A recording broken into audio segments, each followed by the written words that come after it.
Welcome, everyone, to the latest edition of the Bullpen with Adam the Bull, brought to you by Bet Rivers. On today's podcast, we recap day one of NFL tampering, look ahead to day two and the official start of the 2024 offseason, which is coming up on Wednesday. It's all straight ahead.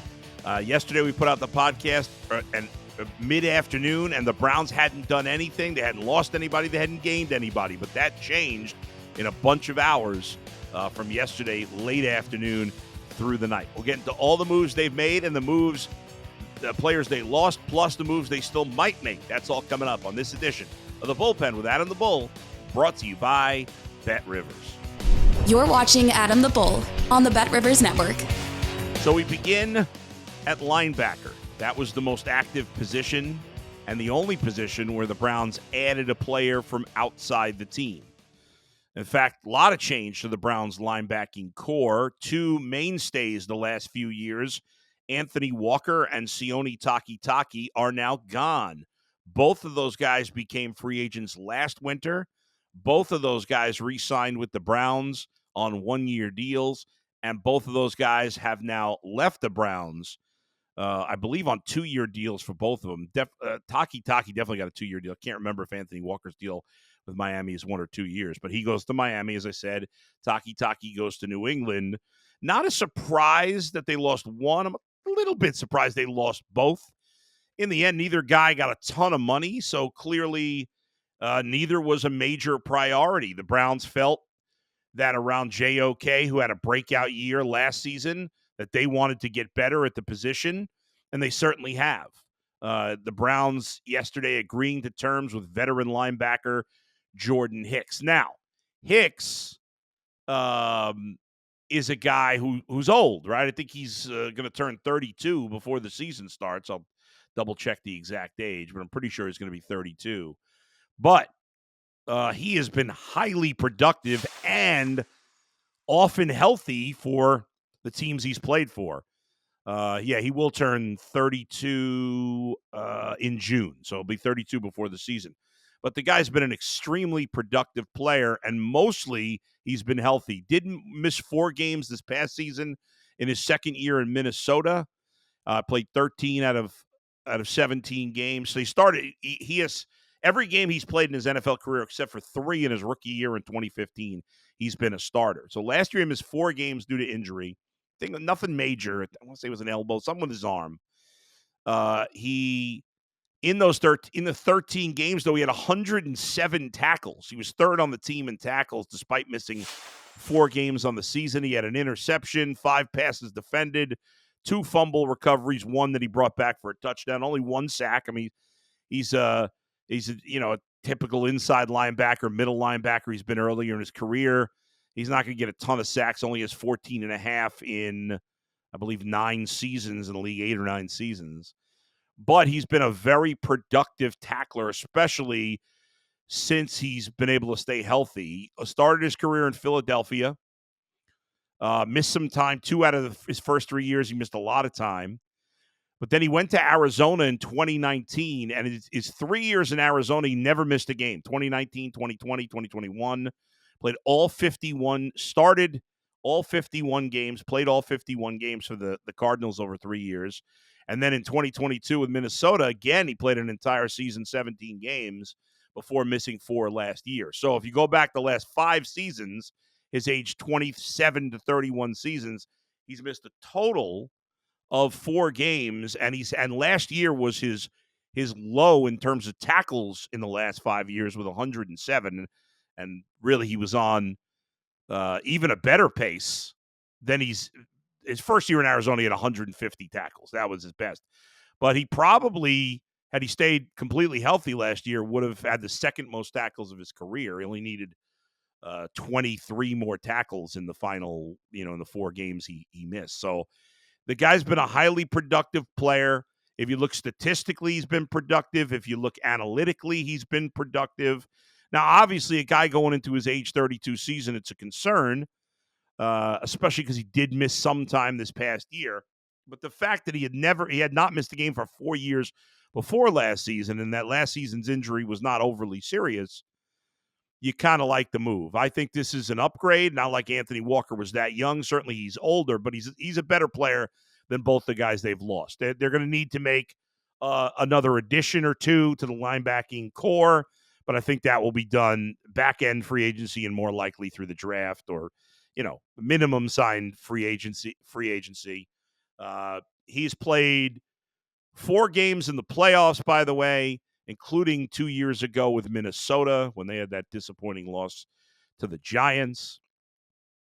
So I like the signing of Jordan Hicks. I don't have a problem with Walker and Takitaki being gone. Mike Ford also, who's brought in last year, special teams guy, fourth corner. He goes to the Texans. Not a huge loss there. Nice player. Contributed, did a decent job. But he's a replaceable player. In addition to Jordan Hicks, what else did the Browns do yesterday? Well, they re-signed 2 of their own free agents. We know that the Browns' defensive line was the most improved position group from 2022 to 2023. And a lot of that was the guys they brought in. Obviously, Myles Garrett led the way as usual, but they brought in a bunch of veterans, including Za'Darius Smith and Maurice Hurst and Shelby Harris and Agbo Okoronkwo. And then they had some guys develop in their system that, made a little jump finally last year, having more talent around them.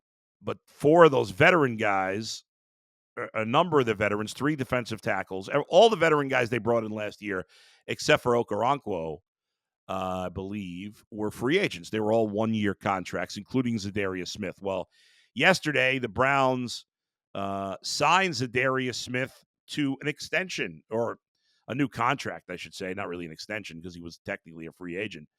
I'm mixed on the Za'Darius Smith thing. Now, I don't know that the money was flying for the top of the market. A lot of teams had a lot of money to spend. And so the first day, prices were higher than I think some people anticipated, certainly me. Maybe I'm in the minority there. Obviously, we know about the running back market. I'll get into that in a little bit. But Za'Darius Smith signs a 2-year extension. Now, in terms of sacks, the production's been way down. I talked about this last year. In 2022, he had 10 sacks for the Vikings. It was his 3rd straight year. Well, he got hurt, missed basically the entire 21 season, but 3rd straight year with double-digit sacks. But if you look closely, the second half of 2022, he was not productive in terms of sacks. And last year, he didn't make it the Pro Bowl for the first time in a healthy season in 4 years. He did play 16 of 17 games. He did have 5.5 sacks. Obviously, it's not terrible, but the traditional statistics didn't show a player that was worthy of a slight. He didn't get a huge raise, but he got a little bit of a raise. I think last year he made 10.5. This year he's going to make 10.75. It's a 2-year contract. They can get out of most of it after 1 year. He's also, like Jordan Hicks, who they signed, an older player. Jordan Hicks will turn 32 in June. Za'Darius Smith will turn 32 in September. Now, the analytics, unlike Hicks, who traditional stats and analytics look good, Za'Darius Smith, in terms of traditional statistics, not great. If you look at if you look at the PFF grade, the pass rush win rate, Za'Darius Smith fared better in these things. Now, he's not great against the run. He's not great. He was not very good, period, against the run last year. But as a pass rusher, he's not playing every down like Myles Garrett. As a pass rusher, I'm fine with the move. I wasn't high on bringing Za'Darius Smith back, but after doing more research and looking at some of the advanced stats, I'm fine with it. I'm not going to say it's a great move. I'm not going to say it's a bad move. I think it's okay. I'll give it a B minus. I think it's fine. I like the Hicks move a lot better. That to me is a B plus or an A minus. But again, when you look at what else the Browns had to choose from, they wanted that veteran end. He played with Myles Garrett. Obviously, they had good chemistry, unlike Myles Garrett and Jadeveon Clowney, who is still out there. I shouldn't say still out there as if it's been months and months. It's only been 1 day, to be fair. The Browns also re-signed a big favorite of mine, and that's Maurice Hurst. Last year, I was really high on the Browns signing Maurice Hurst, who had been very productive when healthy, dealt with a lot of injuries, and last year was no different. However, he had a season-ending injury. However, Maurice Hurst did get to play in 13 games. It's the second most games he's played in his career. He played one full season in 2019. And Maurice Hurst, I thought, now for a defensive tackle more than anything, especially not a guy who's not getting a ton of sacks, you got to look at the advanced numbers with a defensive tackle. There's really nothing else to look at unless you're studying the film and watching every play, which I'm not watching. I have nor the time nor the inclination. Is it inclination? I think so. To sit and watch play-by-play breakdowns from the all 22 of every single player. So I'll let PFF do it for me. I think that's a smart move. Maurice Hurst, though, had been a productive player. He continued to be a productive player in the 13 games he played last year. They're bringing him back. He could make up to $3.5 million. So like last season, it's a low-risk move. I don't know what his guarantee. I don't think it ever came out, or I didn't see it at least, a guarantee. When the most he can make next year is 3.5, what's the guarantee going to be between either 1 or 1.5, 2 maybe? So I'm not worried about that. I think it's a nice low-budget move. I wonder if they'll try to re-sign Shelby Harris. I know a lot of people thought they would go big in free agency on the defensive tackle market. There was Mary Kay Cabot had suggested that would be the case. Albert Breer suggested that would be the case. But in the end, the top of that defensive tackle market was really huge. And so, to me, not a big surprise. The Browns spent a ton of money on Dalvin Tomlinson to be one of their starting defensive tackles last year. I didn't think it made a lot of sense to spend huge on another defensive tackle 2 years in a row. And so ultimately, when the market went crazy, Christian Wilkins got a monster deal. Brian Burns on the outside got a monster deal after being traded to the Giants. The Browns were not going to play in those waters. Not that they're afraid to spend. We know they're not. They've spent a lot of money, but it just didn't make sense to spend that kind of. Burns maybe because he's an outside rusher. If they were going to try to make a deal, and who knows, maybe they were talking to the Panthers also. But in terms of a defensive tackle, I don't think it made much sense to commit $40 million a year to two guys at defensive tackle. I don't think that's a wise use of money, and the Browns didn't do it. So 3 additions, two returning: Za'Darius Smith, Maurice Hurst, Jordan Hicks. 3 subtractions: Anthony Walker, Sione Takitaki, Mike Ford. Another thing of note, some other notes that I thought were interesting in terms of Browns fans: Jacoby Brissett, who was the Browns quarterback in 2022 for the first 11 games, and then obviously backed up Deshaun Watson the rest of the season, appeared to have a good relationship with Deshaun Watson. He is signed with the New England Patriots and will be either a bridge quarterback this year or a placeholder or maybe a backup, depending on who the Patriots draft. As for the division rivals, the Steelers, who we talked about Russell Wilson yesterday before everything started yesterday, Steelers didn't really do much of anything significantly. The Ravens, they had re-signed Matabikwe. They re-signed one of their linebackers, not Queen. I didn't write it down, and I can't think of it. Malik Hamilton, I think it was. But what interesting is they lose Geno Stone to the Bengals. So Geno Stone was a 7th-round pick who, had been a nice fill-in, but last year, due to injury, he got an opportunity and a great season. I think he had 7 picks. And he was making minimum salary for 4 years, and he signs with the Bengals. He gets a 2-year deal with worth up to $15 million, I think about $10 million guaranteed. So he jumps from the Ravens to the Bengals. The Bengals also, a couple other big notes, for the division. The Bengals late last night signed Zach Moss, a guy we've been talking about with the Browns. I believe that was a 2-year, $8 million deal. And they cut Joe Mixon. It's still weird. I expected Joe. I expected Joe Mixon to get cut this year. I thought he might get cut last year. I expected it this year. Apparently, Mike Brown, when he signs these contracts, he likes to stay committed to them. And he likes Joe Mixon, but apparently he finally got talked out of it. So Joe Mixon gone. I think that's the right move. Zach Moss is making half the money of Joe Mixon, and I think he's, at this point, a better player. Even if they're even, he's making half the money. And the other big story with the Bengals in the division is T. Higgins requesting a trade out of Cincinnati. He's been franchise tagged. We've seen this before. The Bengals do not usually get pressured into trades. They did ultimately with Carson Palmer, and they made a good trade. I don't know what they're going to do here. I would assume T. Higgins will not be traded. But if a team made a good enough offer, I think they would consider it, and I think they should. T. Higgins is a very good player, but they're going to spend, and in a perfect world, the Bengals would spend on both Higgins and Chase. I know they're not going to do that. They haven't even negotiated with him this year. So while I would keep him for one more year, you have to let him walk after that. Or they don't have to, but they will. So, because they better sign Chase if they let Higgins go. But if they get a good enough offer, a first-round pick or a high second, I'd probably do it. I don't know if they will. We'll see. Getting back to the Browns. What's in store for day 2 here? Well, I don't know that I'd expect a huge move by the Browns. I mean, you don't have a ton of guys. Most of the big names are gone already. You certainly have Danielle Hunter, another defensive end, a veteran one, but I would assume the Browns are not going down that road after signing Za'Darius Smith.